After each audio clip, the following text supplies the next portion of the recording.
It's really wonderful to have such a big turnout tonight, and we are going to have a fantastic evening talking about infrastructure. I would like to start by explaining who I am of my own care. So my name is Therese Walsh, as I said. I am a Wellingtonian who has been living in Wellington my full life, and I am one of 5 generations that have grown up here in Wellington. And in fact, today, as I stand here, I am one of 4 generations living in Wellington. So my mother lives in the Nobina Major Restaurant, up towards Dobson there, and my son and his like had just had a baby at Wellington Hospital, completing our 4th generation. And so I am a very proud and devoted Wellingtonian, and it means a lot to me what happens in this city, which is why I am here. We all have different views on things, but it is really important that we can come together and talk about those views, come together, have some enjoyment, have some serious conversation, and come up with some conclusions. And that's the purpose of Vision for Wellington. Vision for Wellington was founded by myself and a number of other people, and it has grown as a movement over probably the last 15, 18 months. And it started with water pipes, actually. That's where probably there was a little bit of a tipping point around the conversation of what is the future of our city. And I'll admit, like many of you and many people out there that are not here tonight, that local government was not really my thing. I didn't get terribly involved. But it is important, and as I grow older and as there are more generations of my whānau here in Wellington, I care deeply about what happens here. And complaining is one thing, but actually getting involved and being a positive voice is another thing. And I think it's incumbent on us all in this beautiful city to stand up and be proud and take an interest in what is going to happen. The great thing about Vision for Wellington, we've had hundreds and hundreds of emails and thousands of people engaged in this movement, which is just fantastic. And the best thing that's happened for me is actually the camaraderie that has come out of it. I'm one of many founding members, and those members have come together. We have had many huis, many conversations about Te Whanganui Tāra. And in doing so, we've built relationships and bonds, and it makes me even more proud to be a Wellingtonian, to have people standing alongside me. As I say, we don't always have the same view, but we like to discuss things in a reasonable manner. And I'd love to just acknowledge those people now and ask, not everyone's here tonight. There are a few people with some bugs just at the moment, but the non-bug people are here tonight. I'd love the Vision for Wellington team to stand up, please. Yeah, there's more as you stand up. So I've got Phil Royal here. We've got Luke Pearson down the back. Yeah, go Phil, go Luke. We've got Sarah Meikle, we've got Dame Patsy Reedy, Liz Malish, Dame Kerry Prendergast, Kirsten Patterson over the side here, who I'll come back to and tell you about in a moment. And where's Kerry? And where's Mikey? Mike. Mike's been behind the bar. He's the most important member of our team. Kia ora, Mike. Actually, we'll give you a round of applause for everything you've done. And where's Kerry the Burn? Okay, so Kerry, stand up so we can all give you a round of applause as well. Kerry puts all of this together, and she's amazing. So thank you, Kerry.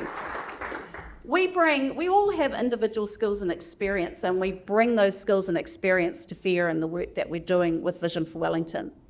My day job is in governance, so I chair boards. I currently chair the board of Air New Zealand, which is an infrastructure entity in its own right. And I chair the board of ASB Bank and do a range of other things. And each person in the group has other roles and brings those to bear. By the way, no questions on Air New Zealand in the Q&A. We can deal with that afterwards at the bar. So that's who we are. You're all here as a community. You're all here as Wellingtonians. Can I ask you to just take a couple of minutes and introduce yourself to someone you don't know and say hi?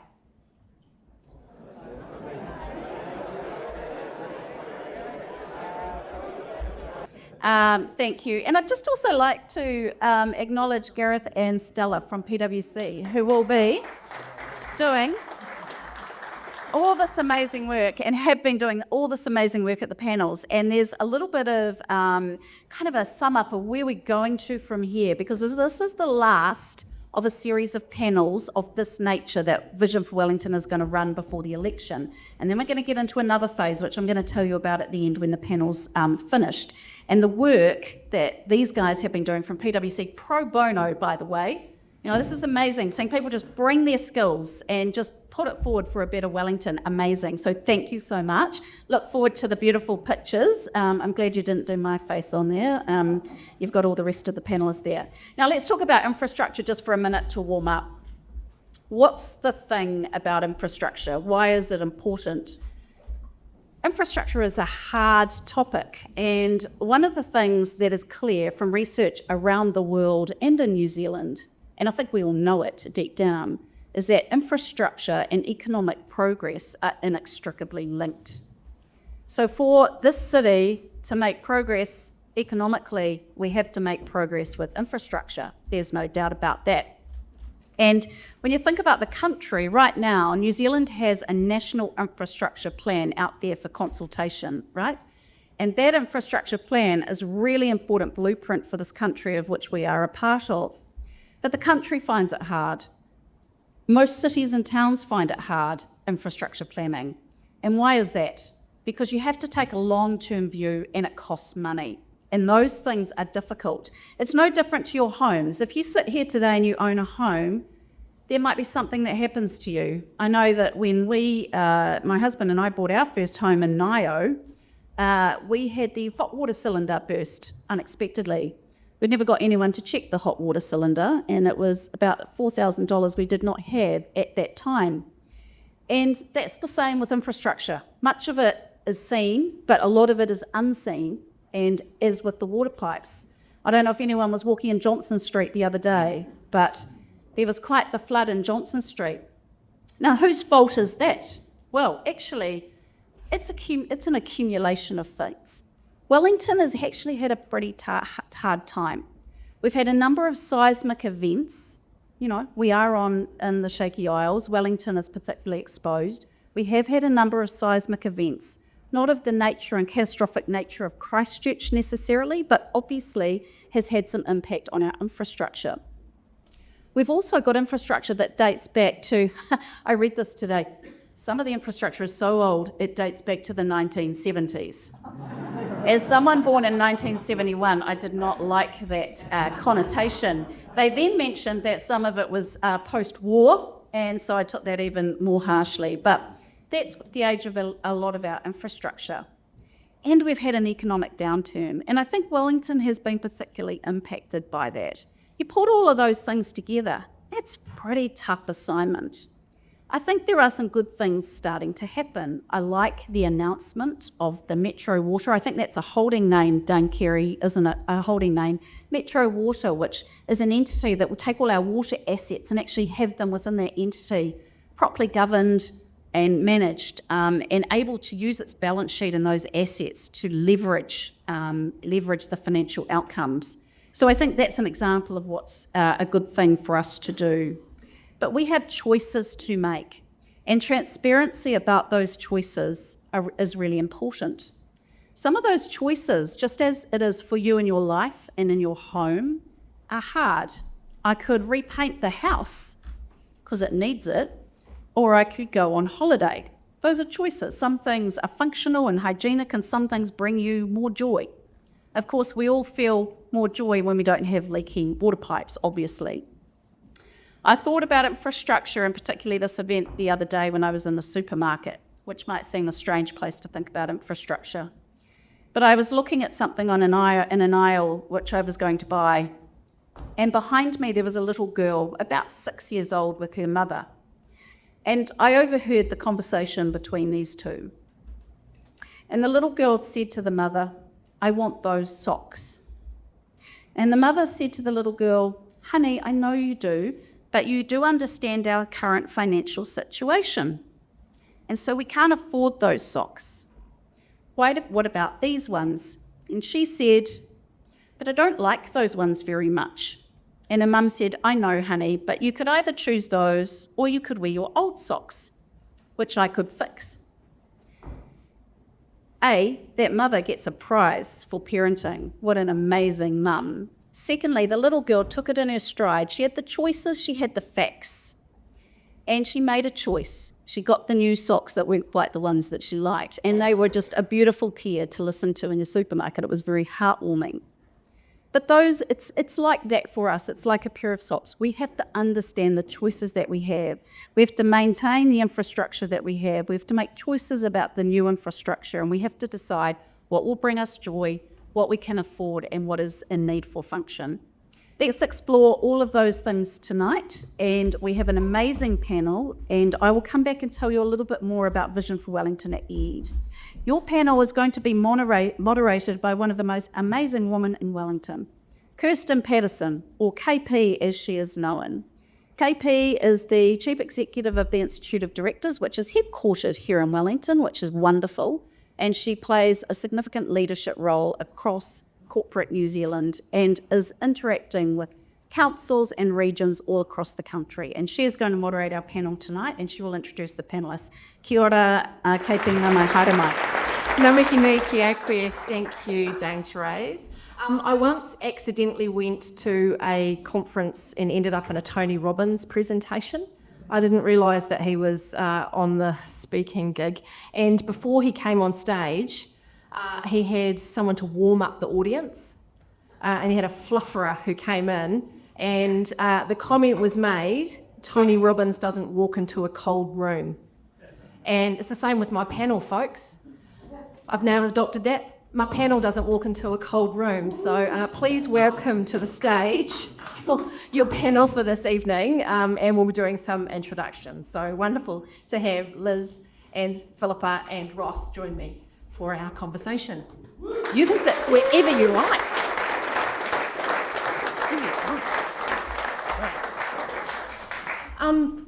So Wellington's at a bit of a turning point. Our capital's grappling with major infrastructure challenges, from ageing water pipes and limited housing supply to questions of climate resilience to seismic risk, transport investment and long-term urban planning. The decisions we make now as a community are going to shape how our city grows, how we move, how we live, and how we care for the generations to come. So tonight we're going to be tackling some of those big questions and explore the critical role that infrastructure plays in our future. What kind of infrastructure does Wellington truly need? How do we invest wisely and sustainably? And what values and vision should guide the transformation of our beautiful capital city? Infrastructure is the topic du jour at the moment, whether it's the recent Stuff Infrastructure Forum or the clear and powerful message from the new report by WSP and the Helen Clark Foundation. Many of our current infrastructure challenges don't stem necessarily from a lack of ambition, they stem from a lack of basic upkeep. The report from the Helen Clark Foundation, titled Built to Last, challenges our national tendency towards the build and forget mindset. Real question is going to be, how are we going to manage some of these assets wisely and sustainably? Are we investing for longevity or borrowing from the future? So our panel tonight is going to reimagine what's possible for Wellington. One of our panellists is scheduled, unfortunately, Greg Pollock is unable to join us this evening due to ill health, but he does send his apologies. Each of our panellists is going to make a few opening comments before I ask them some questions on your behalf. We're then going to open up to your questions using Slido. So if you haven't used Slido before, you'll need your phones, and we'll bring up this QR code, or you can go to slido.com and enter the code, which is 4141315. And that will ensure that everyone gets a chance to send their questions through, and hopefully we'll get to as many of those as we can. So, great panel with us tonight. We have Ross Copeland, former Chief Executive of the New Zealand Infrastructure Commission, Te Waihanga. Ross led the development of Aotearoa's first national infrastructure strategy and brings national perspective and practical insight to sustainable city building. We have Liz Mellish, a Wellington business leader and advocate for Māori economic development. Liz brings a Te Ao Māori perspective to infrastructure and development and holds governance roles across iwi, business and public institutions. And Philippa Harford, former CFO of Infratil, current chair of One New Zealand. She brings 2 decades of experience in infrastructure finance and governance, and now serves as a partner at Morrison, where she also leads the firm's Inclusion and Diversity Forum. So a great panel for this evening. My opening question, Ross, I'm going to start down the end as opening question for all of the panel. Wellington's at a crossroads. If we could do one thing differently to future-proof our infrastructure, what would that be? Thank you, and thank you again for the amazing opportunity really to be here with the Business of Wellington. And for those of you who called it together, I think it's a super important topic.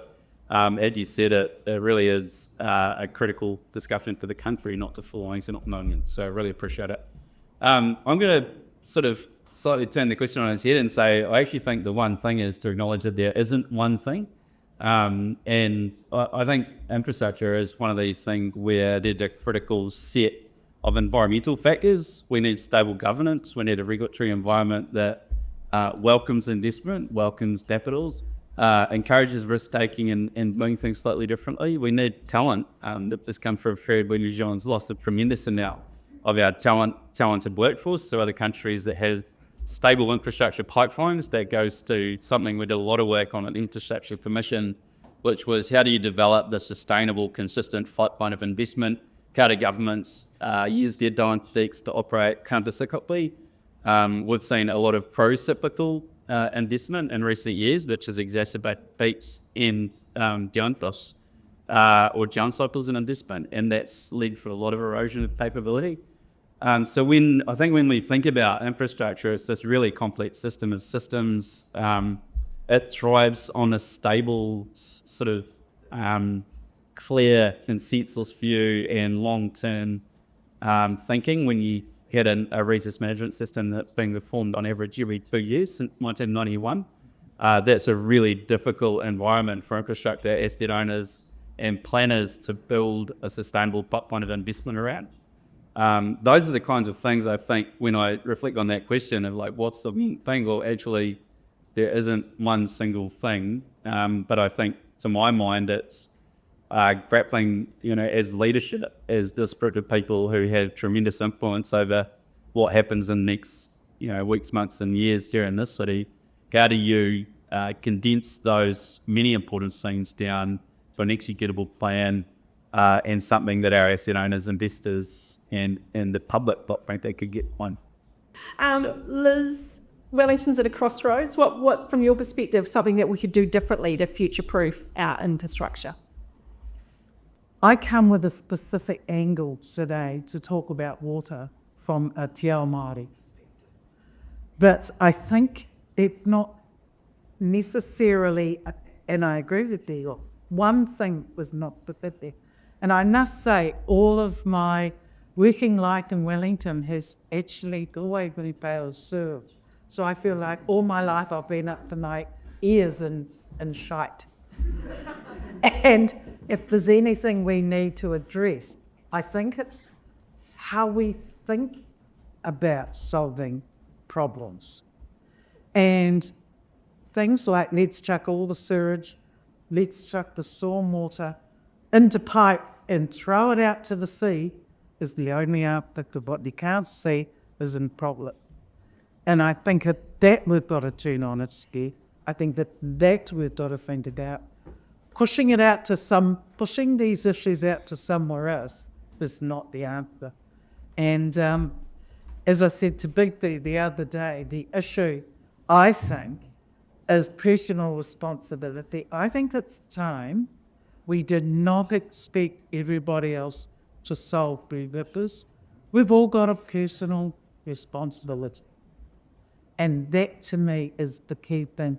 And there are ways that we can think about what we do every day as a way to help the issues of infrastructure. And that's right across the board. So M for Masonies is my statement now. M for maintenance, yeah. And some of those, and we'll touch on some of those maintenance issues and things a little more as we go as well. My button.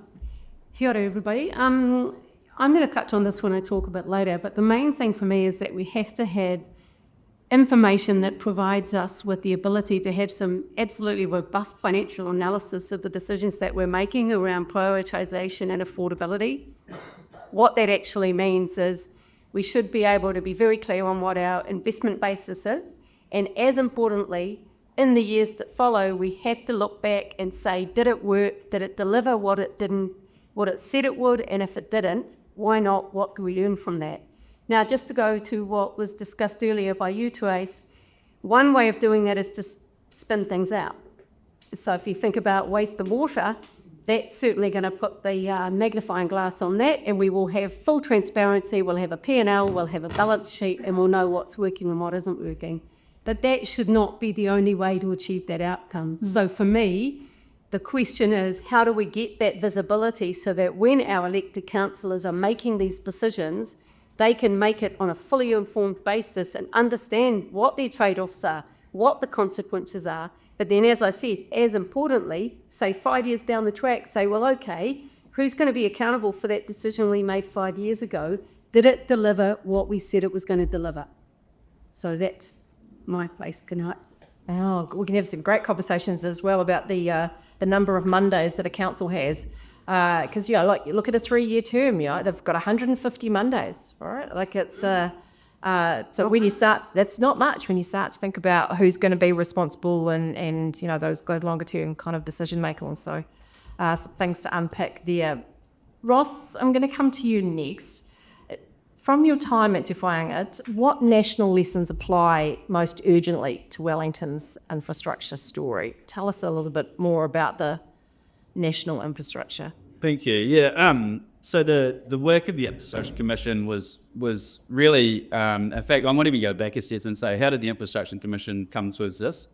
And it was really born out of frustration that we didn't have a consensus view across government, that decision making and infrastructure, particularly in investment, had become very politicised, and successive governments had tended to try to undo the work of the prior government in a system that's trying to deliver intergenerational investment that's extremely costly to progress in the country. And so there was a sort of overwhelming consensus led by Infrastructure New Zealand, the peak body, that we wanted this independent commission to work alongside government to provide independent advice. And the very first task we was set at the commission was to write this 30-year plan or 30-year strategy, I could say, for infrastructure. It deliberately stayed away from projects and investments. It really talked about settings. How do you create a system that encourages investment, that identifies problems, that rewards maintenance, that doesn't reward robbing the maintenance budget to pay for the new announceable? And so I really went into depth on what's New Zealand's capability in asset management, what kind of workforce do we have, what's our depth and our bench strengths for delivering mega projects, do we have the right investment settings? We did a lot of work on business case review, peer reviewing the work of the Treasury and some of the investment intensive agencies. And all of that basically said to us that actually New Zealand has a lot of the same problems as all developed countries. We want it all, we don't want to pay for it, we don't like things like climate user pricing or water charges billed volumetrically. We like the idea that it's all sort of blended in socialised costs, that when we disconnect prices from investment, we end up with very poor investment decision making. When you divorce the revenue streams from the asset, it's very hard to understand whether or not that asset created value and whether or not customers, the ultimate users of that infrastructure, felt that there was a value for money solution at the end of the day. So all of this boiled down into 6 core recommendations in the infrastructure strategy. Government of the day went through that. Grant Robertson was my minister at the time, and went through that and wrote a government response to that strategy. The recommendations he liked were sort of agreed, and then all the way through to noted, which were the recommendations that weren't taken up on dip. But some of the ones, just to touch on a couple that were noted, that I would love to see picked up and taken forward, was this idea of having a corridor protection approach to infrastructure. When I think about Wellington, and I'm not a Wellingtonian, I did have the privilege of living here for 4.5 years, and coming back today on an absolutely stunning winter's day was beautiful calm weather. Like, this is a waterfront like no other. These are days to savour. There's not that many of them, but they are truly stunning. But you kind of look and think about the challenges we had in transport planning in Wellington City, and I guess I was almost just an observer while I was living here, but to look at the challenges around the basin flyover, all the work on State Highway Imperial's Melling, interchange, and all of what to do with Porirua foreshore, and these massive transport challenges. And often when these projects were advancing through business case stages, they were advancing without the benefit of the Crown, local government, or some asset owner having the corridor that was necessary to execute the project. So what you ended up with was a protracted procurement process to not only design and socialise this idea with the public and try to gain your support, but the difficulty that when you had that support, you could not execute for about 7 years on average in New Zealand. Under the Public Works Act, the timeline, the weighted average timeline for acquire the land necessary to executing a project is around 7 years. And great, there's some reform of the Public Works Act that's finally on the radar, so that's fantastic news. It's not a silver bullet, but it's one of many examples of these 60 core recommendations that were made. They crystallise an issue. There's depth of analysis that sits behind it. There's lots of examples, and I'd really encourage us as a city here in Wellington to say, well, what out of that at a national scale also applies at a local scale, and how do we see ourselves as a community of practice in those recommendations? Because there's no good reason why anyone campaigning at a local government level couldn't adopt a handful and say, well, let's be on campaigning to execute this. Or the city at local government scale, it could be ownership and governance, it could be a pricing tool, it could be, God forbid, water metering. Please, can we one day finally get sensibility in the way we price and deliver infrastructure? We will need a third less water infrastructure if we adopt volumetric pricing. This is simple maths. So we can try to raise that extra third, or we can adopt pricing filters that help us need less of it. Lots there, but for my mind, there's some very tangible examples in that nation strategy that very much apply to Wellington TAP. The corridors, there's some overseas examples, right, where where those corridors have positioned those cities in quite a different place. Yeah, there are some amazing New Zealand examples as well. Obviously, success and failure in that sense. But I work for a company called Westfield. They're a very large retail property group. Frank Lowy, the founder of Westfield, famously bought parts of the Sydney CBD over 3 decades, and then announced the Pitt Street Mall redevelopment, where everyone's shocked that he actually owned all the bits of the asset that were needed. The private sector is very good at thinking intergenerationally, and as government, we used to be quite good at it as well. We've really lost our way on looking into that sort of next 2 generations of both asset renewal, but also new investment or growth infrastructure, and protecting those corridors for that purpose. Liz, you tell us about, from a Te Ao Māori perspective, how should Wellington approach infrastructure development differently? Well, I really want to build on Roth's comment, and I would say from a Te Ao Māori perspective, we hate public there, because in the last 150, 60 years, we've lost a hell of a lot of land that New Jokers have taken under that act. And are still attempting to do that now to us in Wellington. So that hasn't changed. But there's another way of thinking about it. Instead of taking our land, how about talking to us and join up and we have a partnership? Yeah. Don't be scared by co-management. We've been doing it for forever and we're good at it. So I think those are the sorts of things that we've got to be thinking about. And as far as long-term thinkers, we think 200 years out. We're not content with a 3-year thing, because we have to think about our mokopuna and our mokopuna's mokopuna. That's how we are, because we have responsibility to the land. And in understanding that, in particular, and I don't mean treaty settlement, really clear, the real money makers are the Ahu Whenua Trust, because we actually have Māori land that operates under a different act. And so what I think we should all be thinking about is what can we do together that's financially useful for us and financially useful, but even more than that, for everybody, because, and I'll demonstrate later, but we're very clear about our responsibilities in relation to the land, to the water, to the air, and of course to the people. That, I think, gets lost in the rhetoric currently in local and federal government. We're your answer. How's that? Great, partnership's wonderful. Good.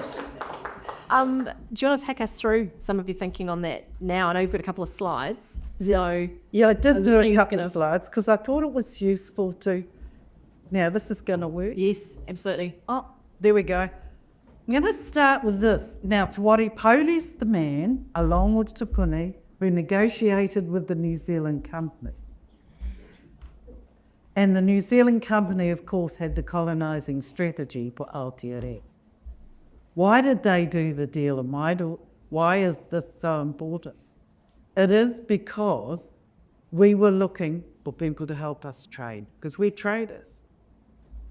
And so if we look at this ohaki of Te Wari Pauri, which he gave on his deathbed to Te Puni, we then pass it on through our family lines to my grandmother, who has been the next leader, and on to us today. We still live by this.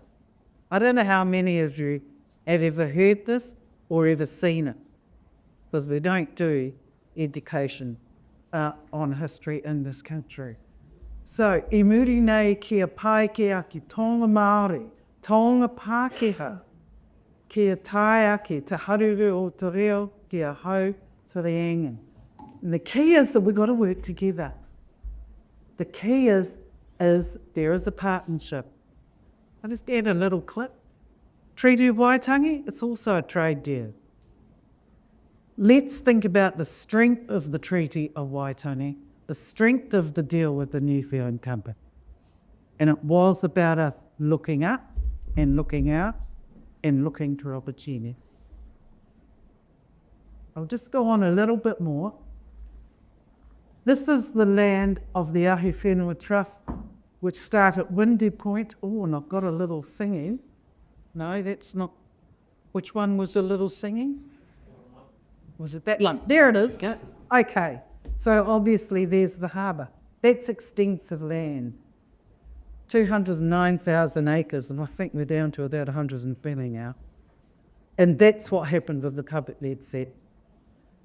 So do you realise all of this is still sitting here under the surface of this city? All these power sites and moving around the harbour. So they're all there, and that's where we lived in 1849 in the New Zealand company, right? But there's more. This is what we've got to celebrate, and this helps the understanding of infrastructure, because we actually know about the land and its depth and its extent. This here's interesting. These are the strings that come off Ahumairangi, and they end all of them abruptly before you get to the sea. Why is that? Because the land beyond it was reclamation. And so we're sitting on reclamation right now. So that's important, and that's why in my little thing I wanted to talk about water, the life force for all of us as human beings. So I probably don't need to go into Nana or Te Wai, particularly right now. In crypt, you could do that later, I don't know. We're getting some questions through about water, so we'll... Okay, and have some. So one of the things we're really clear about is the issue of the mana of the water and the hierarchy in the agreement developed with Bill English and with Christopher Finlayson in the Supreme Court. This was a Supreme Court case in the early 2000s. And we talk about mana whakahaere, the power, authority and obligations of tangata whenua, that parts. To make decisions to maintain, protect and sustain health. We've got to take this positive attitude. Kai te akitanga, we also have the obligation to preserve the soil, enhance sustainability for fresh water. And we all need fresh water. We're not going to survive without the ita. And we go on, governance, the responsibility. You do have to have good governance.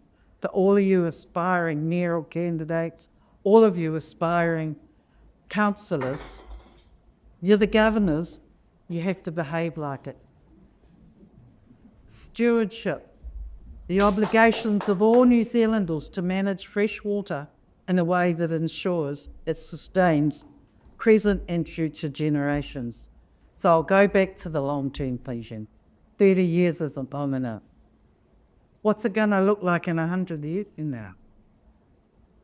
I got asked this question from Victoria University about what would New Zealand look like, and particularly Wellington, if instead of us being governed by non-Māori, then it was governed by Māori, with those types of values, what would it look like?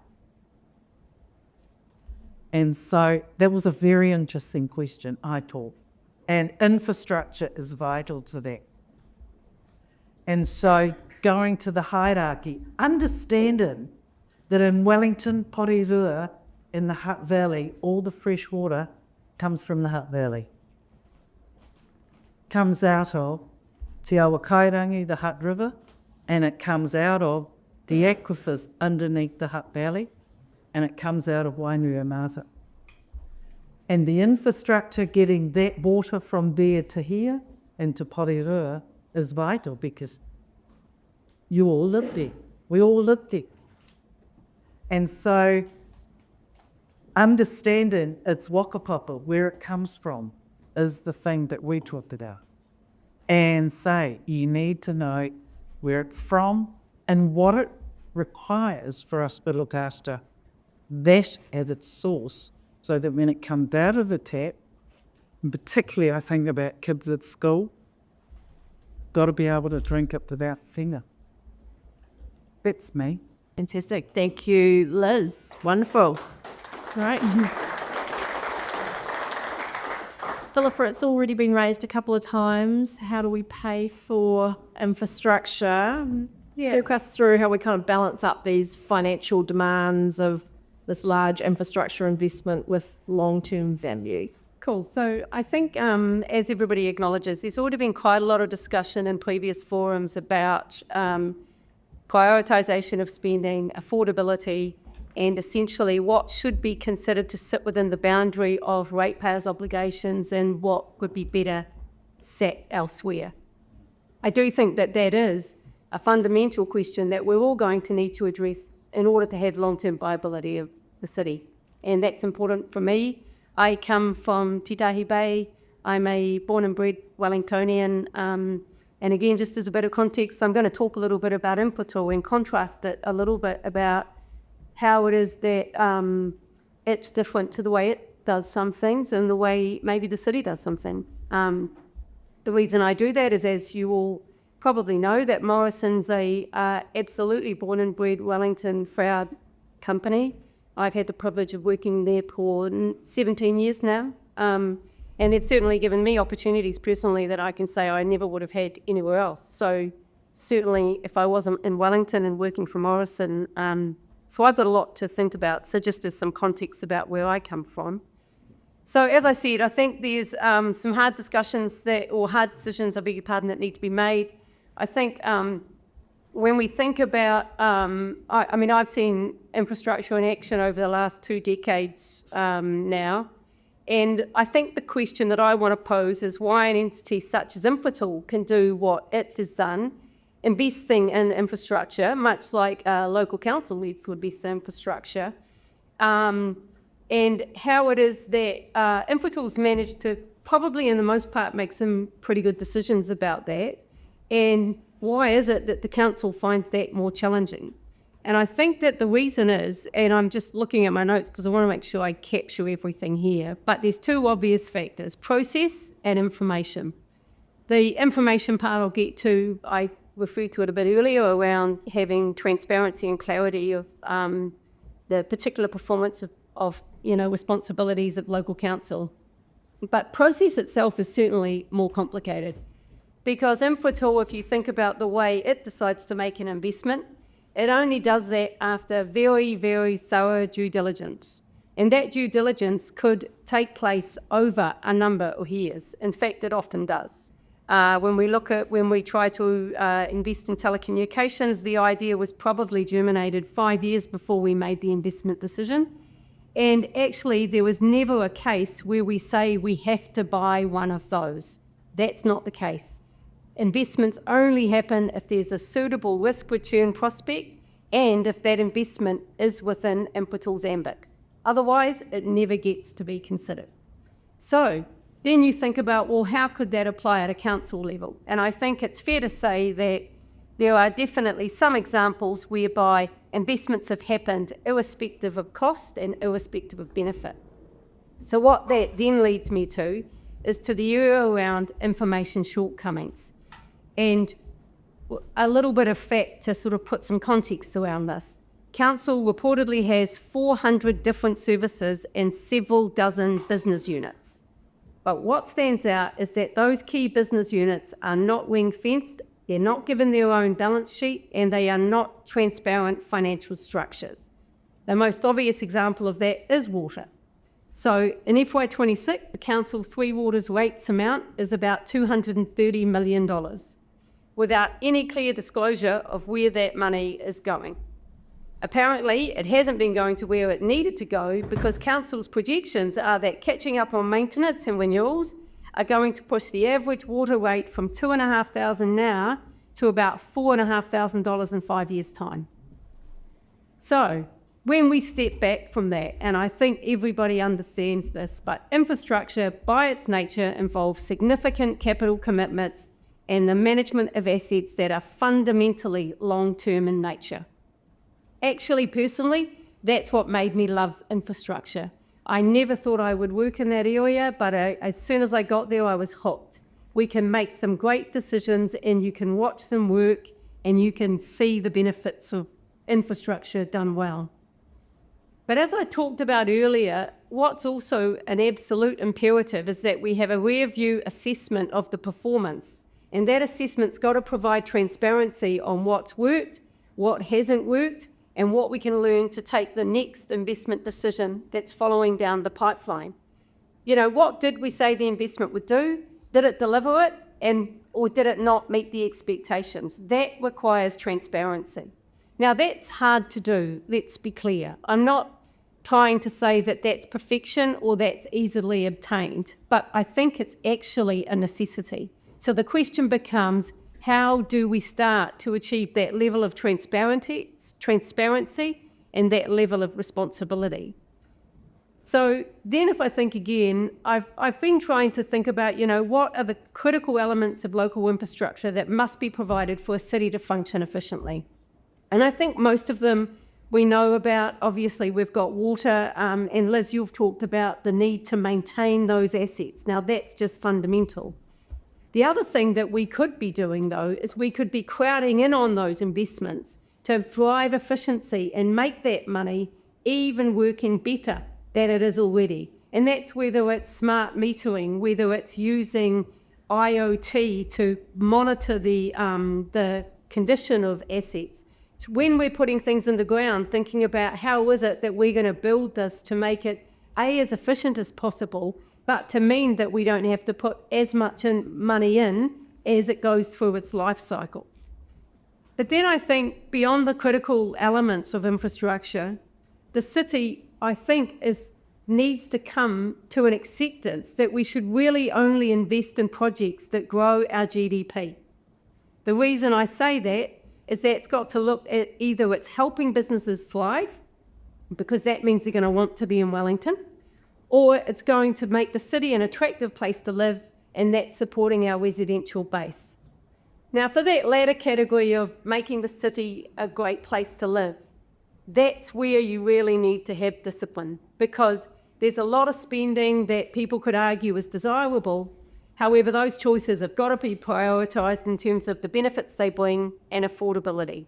Just to be clear, I'm not sitting here saying that a zoo is not a good idea, but I think we do have to absolutely understand what the trade-offs we're making and how that fits in our prioritisation in terms of how we are spending ratepayer money. Now, just a couple more points, I think. As is the case for Infratil, infrastructure processes have to be supported by robust business cases. They've obviously got to stack up strategically and financially. We need to be able to look at them, as I said, and understand whether or not they delivered. But I think the other message that we need to think about here is some of these solutions aren't going to be provided overnight. So if we go back to the beginning and we acknowledge that perhaps some of the activities our local council is responsible for aren't best honed here, then we need to have a think about the long tail that is involved in those activities. How are we going to exit them if we need to exit them? Or how do we wind up the activity, which has to be supported by a smooth transition plan? So that's not something that is necessarily a 3-year cycle in my view, but once we get a commitment to take those actions, I think it's almost behoven on the future generations of councillors who then come in to not unsteady that, because these aren't decisions you can wash in and out of. If you decide you're out of something, you're out of something. So I think we need to be clear about that. How's that? Fantastic. Great.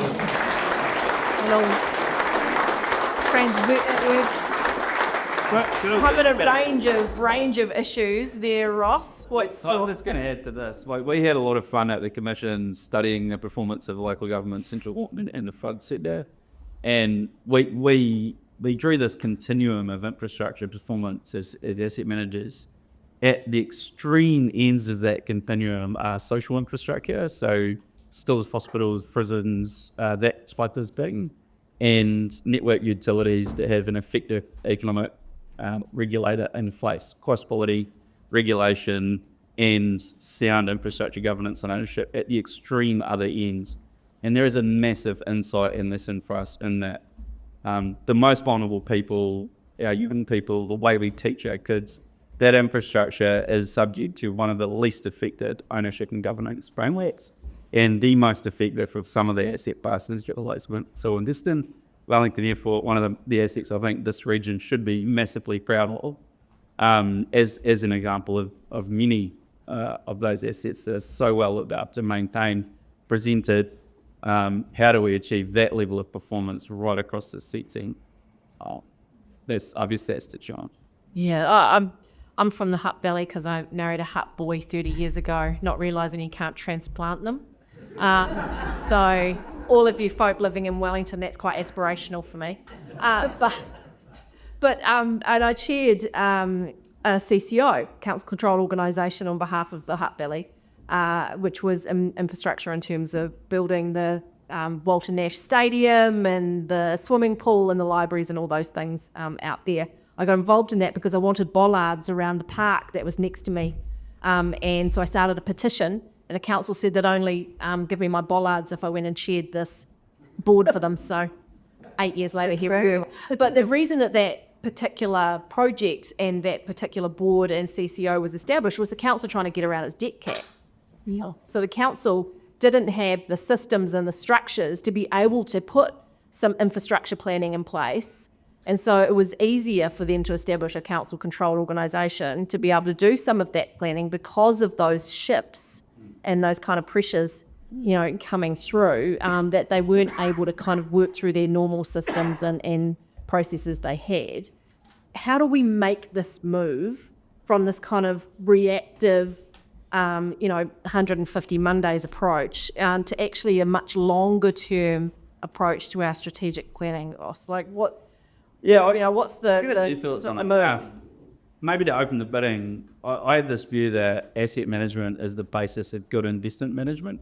So if you look across some of our asset owners, again, actually social infrastructure is one of our worst areas. And we don't do asset management planning. In asset management planning, is not this kind of, glib thing about what not breaks, we need to change it. It's a very systematic approach to understanding your customer, understanding the service delivery, understanding how your asset base allows you to meet those objectives and expectations in a cost-effective, transparent way, et cetera, et cetera. It's a very structured discipline, and if you do it really well, and you'll see examples of companies that just aren't really in the headlines or regulated utilities that just are unnoticed because they perform consistently well.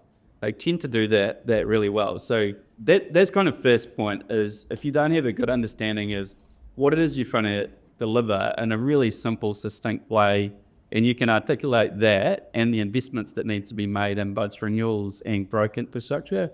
That could also be a level of service target. So to the point about wastewater, New Zealand has got the really strong aspirations to deliver better water quality for all good reasons. I don't think anyone disagrees with any of that, but there is many different ways. I'm an engineer. There's a lot of different ways we can achieve those, and they all have price quality trade-offs. And there needs to be a mature adult conversation about affordability, about water quality, about eligibility, about all of those things, and including those really important cultural values as well. So I think that's a really key one. I would say we've made it bloody difficult to build things in New Zealand. In my current day job, there's obviously some construction site people out there in the audience somewhere, but it has got so difficult. The Riverlink project, as an example, I lived in the Upper Hutt when I was there, and driving past there every day thinking, like, when are we going to start? And we were years into the consent process when the Environment Board made the decision. Don't quote me, but I think the number is 126 pages of consent conditions. 126 pages. And they were conditions requiring a non-statutory, more or less secondary consenting process, whereby through the process of developing management plans, not an entirely bad thing in itself, but that is more or less a non-statutory secondary consenting process before you can turn the first sod. I think we have to stand back and say, how did we get to this place where it is so damn difficult to dig up a cubic metre of gravel that Wellington has the second highest concrete price in New Zealand? The second highest. We have an abundance of rock in Wellington. We did some pretty boring but important stuff at the Infrastructure Commission, like mapping New Zealand's gravel and rock resources so that we could encourage local government to start zoning quarries. We don't zone for quarries anymore. We don't have a quarry zone. I think New Zealand has over 1,170 zones across the 67 district plans, and very few of those district plans have a quarry zone. Therefore, we transport aggregates around New Zealand, chewing up the capacity of our roads. Every 20 kilometres you move a tonne of aggregate, you double the price of it. You're paying to be here. So, proximate access to natural resources is a critical enabler of economic prosperity in New Zealand. And we haven't kind of stood back as regulated of land use and said, well, Wellington's got an abundance of rock, maybe we could make some available to a construction sector that's proximate to where they're wanting to build these. And taking a much more regional approach, right? In terms of, Absolutely. so, we could get into a conversation about Wellington councils coming together and some of those kind of challenges, or everyone moving to the hut. That's it. So you can go down the rabbit hole on any one of these individual things, and that's my very argument from it. It's not one thing Combined. but I think it's this as a mature asset owner, as a mature local government institution that understands those P inputs, I think you can make some tremendous difference, making it a lot easier. I am going to try and put the panel on the spot for their one thing, because the number one question that's come through from you all, the most popular question, if you were briefing a new mayor tomorrow, what's the one piece of hard infrastructure truth they must understand to lead wisely? If you were briefing a new mayor, one piece of hard infrastructure truth that they must understand to lead wisely. Volunteers to start off. What's a truth?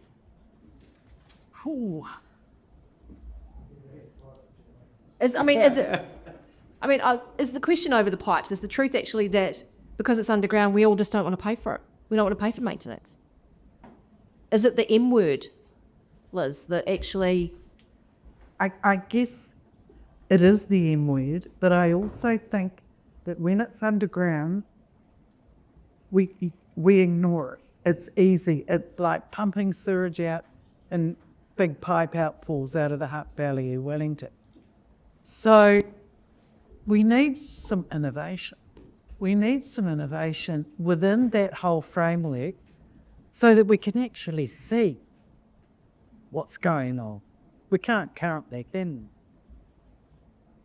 we? No. So, so you're an engineer, all right?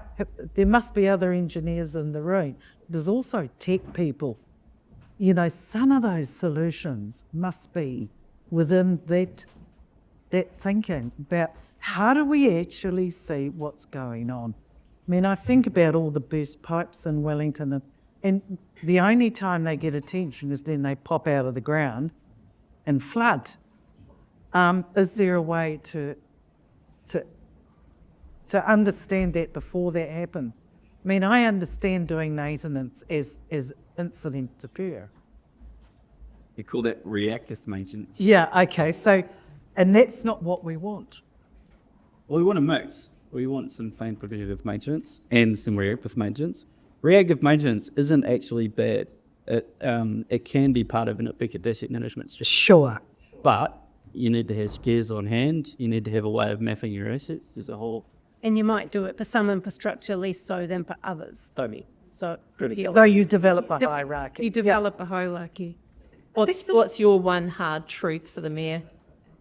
The one hard truth for me is that infrastructure is expensive, and my challenge would be, is it necessarily appropriate that the council needs to own all of it? Yep.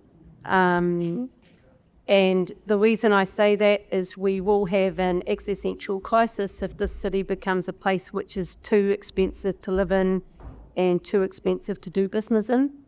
And I think, we can look at real opportunities, and I know there's a lot of skepticism that people think private money is bad money, but if you think, I think we should be open to it. And I think, just one example of that, I love the library, and I'm not trying to say we shouldn't own it, but I'm actually really interested to know what part a library will play in society in 20 years' time even. I can't even get to 50, frankly.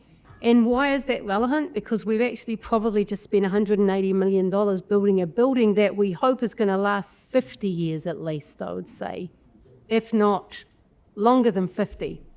So did we have a really good view about what purpose that building's going to serve even 20 years from now? Because if we didn't, then we just spent $200 million or whatever the number is. And by the way, I'm not saying I don't love a library. I just can't tell you. I love libraries, but I can't tell you what service they're going to provide 20 years from now, let alone 40 years from now. So I don't know whether that was considered or how we look to how libraries operate, but you could make that question about every single significant asset the city has, because infrastructure is expensive. So if you're spending that money, have a good view to where you think we're going to be in the future. And we're not going to know for sure, but at least have somebody consider that. And actually that's one other thing, that's one of the benefits that having partners or to having open RFPs, because those people will come with a much different view about what a library might be or what it might represent. And who knows, they might be right. Or at least they'll give you something and you'll say, you know what, I don't agree with that, and that's why I don't agree with it, but that's why we're going on. So that would be my message. Do you have a hard truth for the I've been incoming Mayor? It's so hard to have one. I'm going to kind of have one that's sort of almost two, but not quite. My hard truth is prioritise ruthlessly and price honestly. That's my hard truth. Two great ones there too. Brad. So Greg Pollett wasn't able to join us this evening because he's unwell, but I asked him about, so he was going to talk about the role that public transport plays in a future-ready Wellington, and bold transport innovation and change that he'd advocate for. And a couple of comments that he sent through. Public transport must be the top priority in a balanced network. Public transport is key to Wellington's recovery, but rail has been left behind. He's sharply critical of Kiwi Rail's performance. They run great freight across 4,000 kilometres, but they're out of their depth, he says, with metropolitan passenger services. He noted that in some parts of the rail network, temporary speed restrictions have been in place for over 1,000 days. He says, can you imagine 3 years of speed restrictions and cones on a major highway? That's what's happened to our rail. We need to look after rail like we look after our buses, which are world class.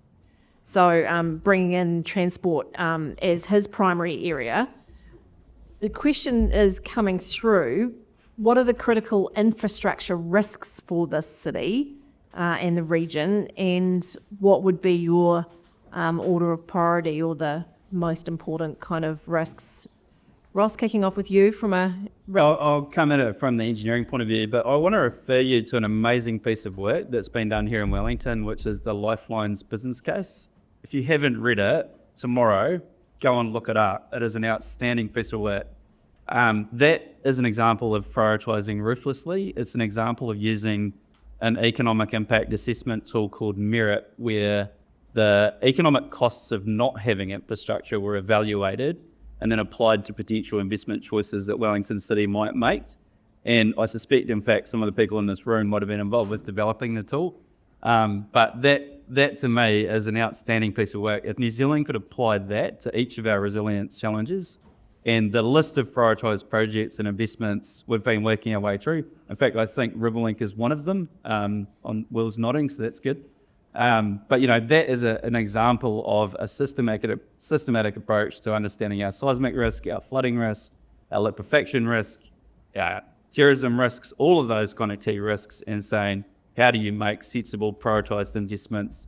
How do you also understand the sort of do-nothing case? If we don't do this, what might we face in that Alpine fault rupture type scenario? And they do wade into that in some detail as well. It's called the Lifelines business case. Okay. Lifelines business case. Write that down. That's a good one. Liz, any comments from you in terms of the critical infrastructure risks for this city and region and what you prioritise? Again, I have to agree with Ross. The key is doing that good due diligence, understanding actually, and it's like running a business. You have to understand what the risks are. You have to plan. You have to work out what will work and won't work. And again, I keep thinking long term rather than short. I think it's a problem often that we have short term thinking. And maybe in infrastructure, there's some other things we should consider. And one of them, I think, is the tech industry, is the infrastructure around communicating with the rest of the world. Because in the end, we have to trade. In the end, this country, you cannot trade within ourselves like the USA. We have to stop actually thinking we're the West. We're Pacific. We are not the West, we're actually very damned East. And we compare ourselves with the wrong countries, in my view. And that's a basic failure, I think, in this country. And so in thinking and understanding, we live in these narrow islands that are extremely hilly. We're bounded by sea everywhere. And yet we expect to live like somebody in USA or in Europe. It's unrealistic. There's some questions coming through about water. So I'm going to ask my very overqualified mic runner, Dame Therese, to see whether she can run a mic to Dame Kerry Prendergast. Because I've got to put you on spot, Dame Kerry, just to respond to some of the general comments that are coming through about metro water. So can you tell us what metro water is and what might this mean for Wellington region water? So I've been asked to answer this because I'm currently chairing the mayors of the region who are all putting together a draft water plan, which we had to do for the government.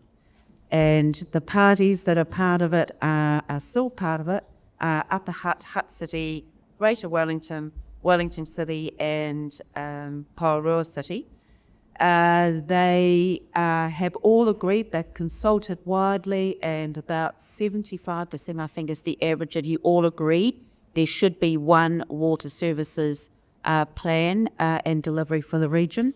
That's going to council this week, but with the meeting on Friday, we're pretty confident about the we're up to looking for directors.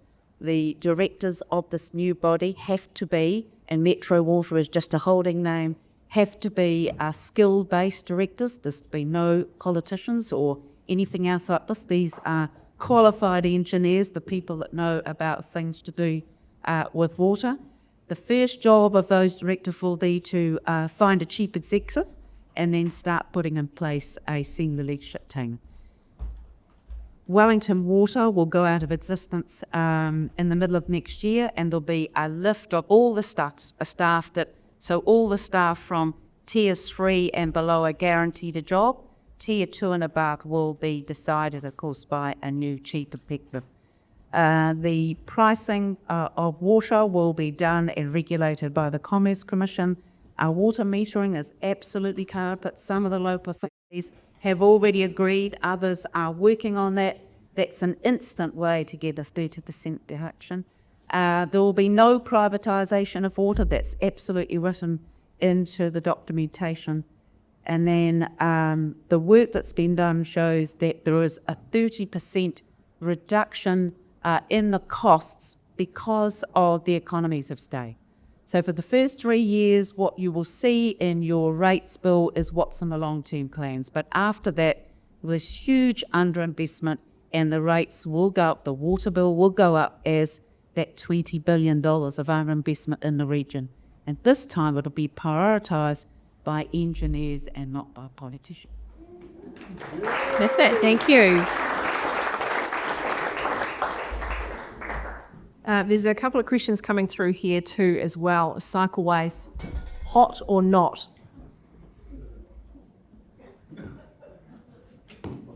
I'm a cyclist and I cycle to work every day. And I've cycled for years, probably 20 years now. Oh, actually longer, but I shouldn't say. But I suppose the one question I have, you do feel a lot safer in a cycleway, I can tell you that, even though I felt unsafe beforehand. My only question would be, do they have to be everywhere? And actually the other question I would go back to prioritisation. I think we don't even need to have the philosophical debate about whether they're good or bad if actually fundamentally we can't afford it. So that's a little bit like the sock analogy. Okay.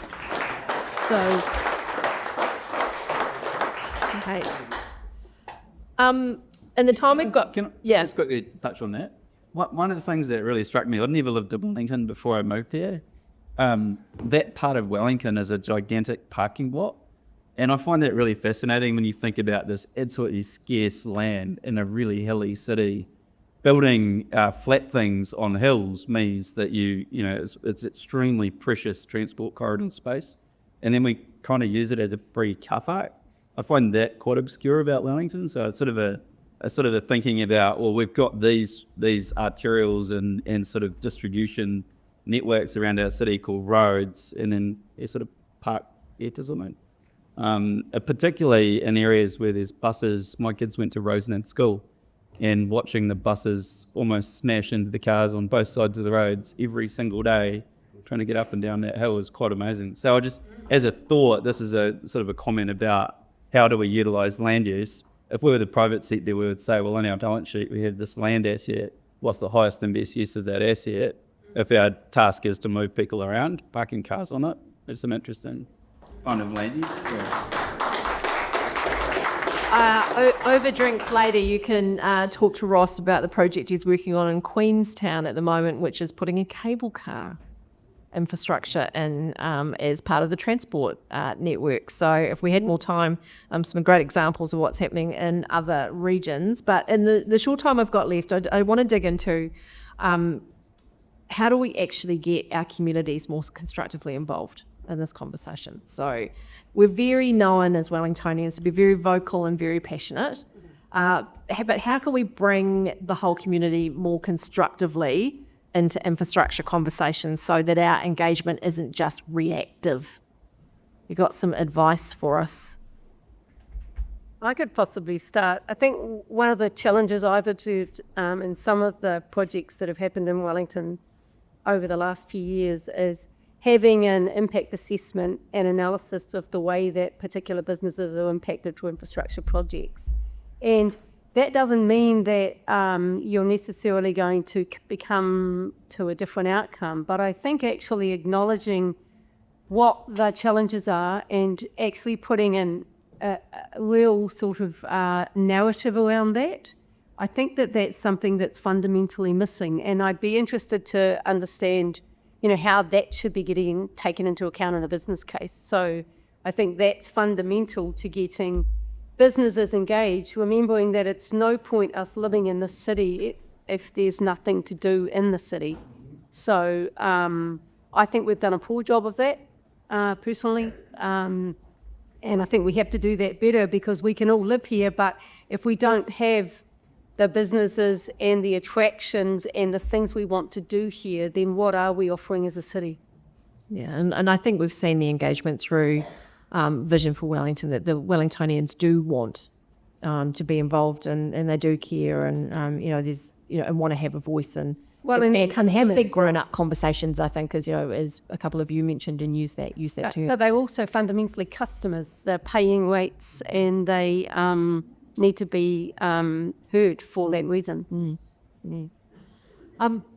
Final question before I've got one kind of wrap-up question, but Kirsten here, tell us about this kind of silos, right? So we've had this kind of commentary about central government, local government, all of the sort of the splits kind of, and, community and the business community. You've all had experience at the kind of interface of all of those things kind of connecting.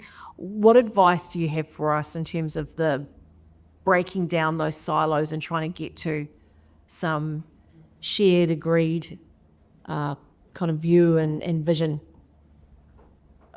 Maybe just to kick it off, I think there's an interesting phenomenon. We try to do a lot of consensus building, and I think that's quite noble, but potentially quite flawed. I don't know if anyone been to China lately, but there's a lot of infrastructure. It's incredible. And when you're going on the high-speed rail at 400 kilometres an hour, there's people building more high-speed rail.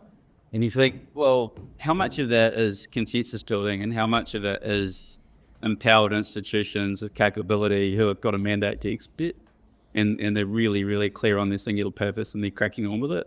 So one of the, sort of my thought on the silos is empowered institutions can really overcome siloed thinking quite epiciously. So with the sort of opportunity of an institution like Metro Water, for example, is one of my challenges to the group or whoever's on that board is how can you empower that team to execute? Because the interface management and the cost of that, if you look at the tremendous cost of running alliances in New Zealand in our transport system, we have a transport agency that loves them. They are so extensive for feed and water. And that is mostly about going across ways, like managing interfaces in the silos and getting it. If we had empowered institutions that could make decisions and execute, I don't think we'd need to spend a lot of that money. And while we, that sounds really noble too, can I just say? And there's still an issue, and the biggest issue I think we've got currently is trust. And I think that's one of the problems, that people are not actually willing to put their life on the line and say, this is what I believe, and therefore and we don't trust our politicians. we certainly now don't trust the media because we're constantly bombarded with all that stuff. And so how do we actually learn to communicate? I think these forums are really good because we are interacting, we are talking. We'll gather around later and chat and have those conversations. We don't do enough of that. And so really key in local government is really rebuilding trust with the constituents. So currently it is siloed. It's siloed because the councils silo themselves. I think the only thing I'd add is I talked about transparency and sort of fulsome information. I think that can actually help break down silos because when you're looking at the truth, it's quite hard to defend a silo. If we're all looking at the one picture and making objective assessments about what priorities are and affordability, then as long as you have good information and robust information, then I think that's harder to stay in the silo. Yeah, we have to kind of come together around. You have to come together. The messy middle, right? We can't kind of have these swings in the. I blame Kevin Costner for most of our infrastructure challenges. Does anyone remember the movie Field of Dreams? If they build it, they will come. How many of us have got far too many stadiums and other things right around the world? And I blame Kevin Costner. We need to get away from that kind of view that if we build it, they will come, and that the financial model and all of the, other aspects will come afterwards. In the last moments that I've got left before we hand back to Dame Therese, I've got a question I'd love each of you to kind of give me some thoughts on, and that is, if we came back together in 10 years' time and we were, having a panel catch up, what would you hope that we'd be able to say we'd be proud that we got right here in Wellington City? I think it's my cue to say what I would like to see in 10 years' time is that this city is proud, to be the capital, and I suspect right now it's not, but that we are the capital city of Aotearoa, New Zealand. And we have responsibilities as a city, not just for the city. And so what I want to see is a city that looks up and looks out and says, it's not just about cycleways in Wellington City. It's not just about the 1,000 days of trying to get from Patterson to Wellington in the train, because it's appalling.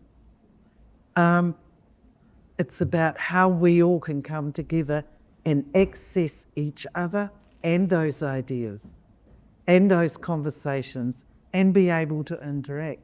We want to be able, it's not happening right now. And we're tending to be very inward looking and, we're not being absolutely positively Wellington, that fabulous slogan, Gary. Right now, we're not there. And we're a bit, we would say wakama about the city. We've forgotten who we really are. We are smart, well educated, well paid. We live in this fabulous landscape. We should be out there every day. That's what I want to see. So the past 10 years, how will we know whether we've achieved, we'll be proud of what we've achieved? I think I'd actually just go back to the trust and engagement. I think if we've got a community that is proud to be, residents who are proud to be part of the city, and businesses that are delivering, if our city businesses are successful, our city will be successful. If our residents are happy, our city will be successful. So that is what we should be focusing on. But going back to affordability and prioritisation, because let's not promise the fancy socks. Ross? Yeah, I'll be sort of a bit engineering and say I'd love to see us have resolved how we connect the two islands together. I think it would be super cool. to come to Wellington and say, well, that's how the North and the South join together. That's our sort of blue State Highway 1. Equally, I think we need another pole on our HVDC network.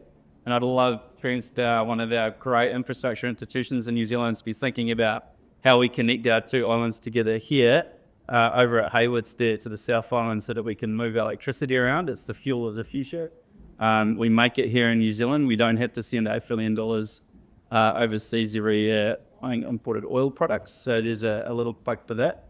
I think it'd be really cool to see population growth back in the city. And I think one of the sad things is to see, I think very modest but slight population decline in Wellington City copper over the last few years. And that's kind of folks voting with their feet. We've made it a bit hard to live there. We haven't necessarily upzoned. We haven't practiced what we preached on benefits of density and better asset utilisation across what is incredibly precious and scarce CBD land. So those are a couple of things I'd like to see in QQs. Yeah, population growth's mine as well. My day job, Chief Executive of the Institute of Directors, we've got 10,500 members across the country. The IOD grew by more than Wellington last year. So, that's an outrageous statistic in this really beautiful, wonderful capital city. So my goal is for Wellington to grow faster than the IOD, folks. So Therese has done her bit. She's got a new grandbaby on the way, so she's adding to the population. It's incumbent on the rest of us. So we have reached time for the panel. Thank you. What's kind of coming through really clearly is some thoughts about the future of Wellington's infrastructure. Doesn't just lie in big, grand announcements. It's not in what might get people on front pages of papers with shovels. It lies in the daily, disciplined choices to maintain, to invest wisely, plan for the long haul and work in partnership. If we want a resilient, thriving, livable city, we need to shift from those short-term fixes to that long-term stewardship. That means transparency, full asset life cycle thinking, and a genuine commitment to the M word, maintenance, not just as an afterthought, but as a strategic priority. Massive thank you to our volunteer panel tonight who have contributed their time because they do care about this great city. We're incredibly thankful for the thought and care that you've put into your conversation with us this evening, and I will now hand over to Dame Therese.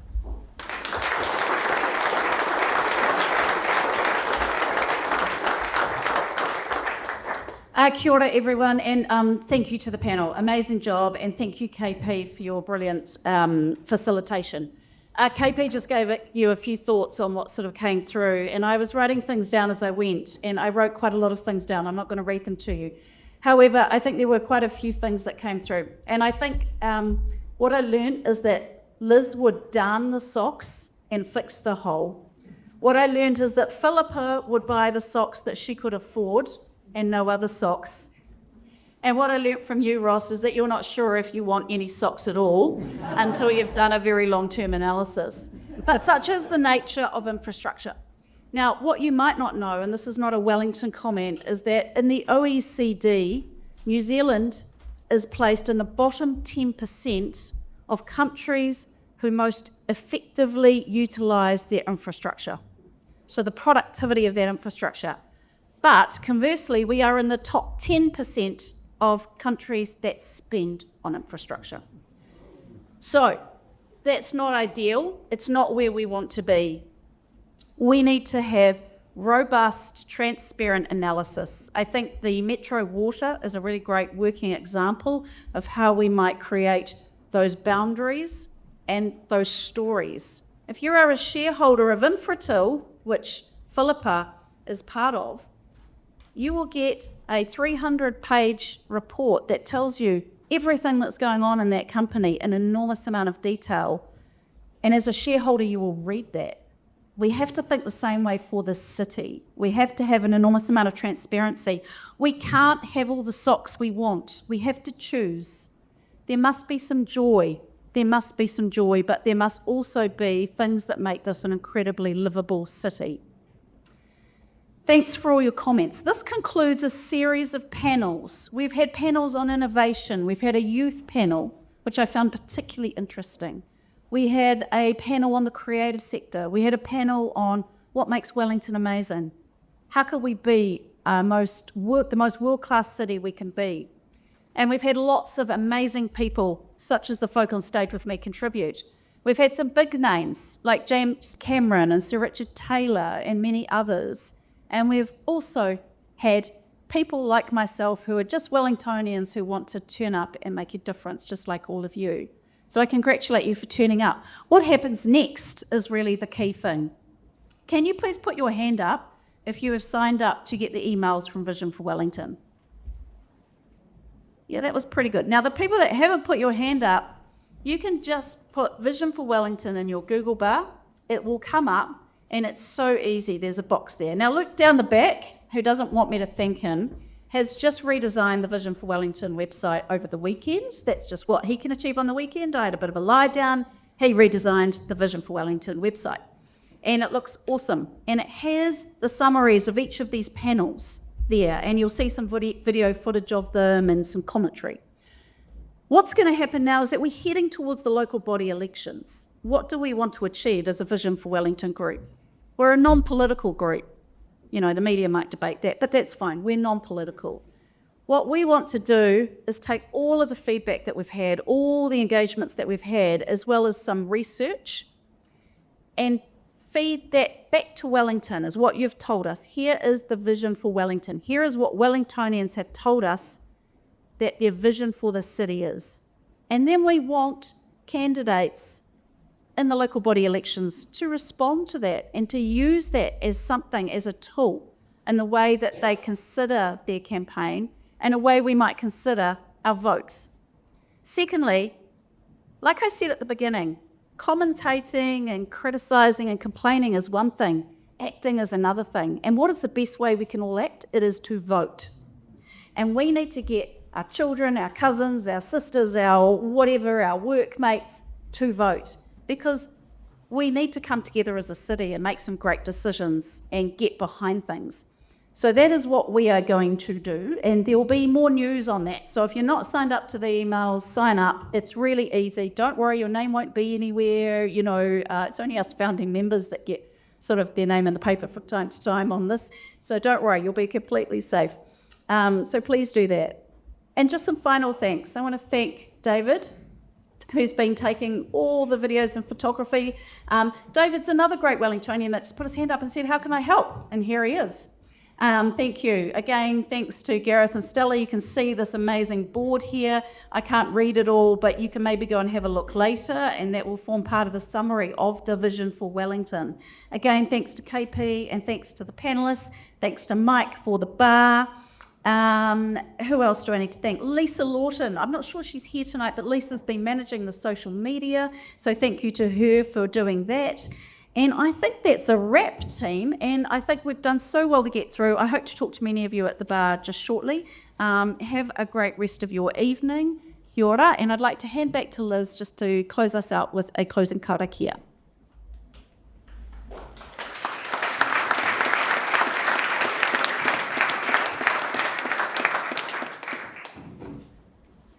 Yes, I'll close with kia tau, kia tātou katoa, te atawhai aupu tātou ariki a iri karaiti. Me te aroha o te atua, me te whiki ngā tahitanga, ki te wairua tapi ākenau. Āmeni.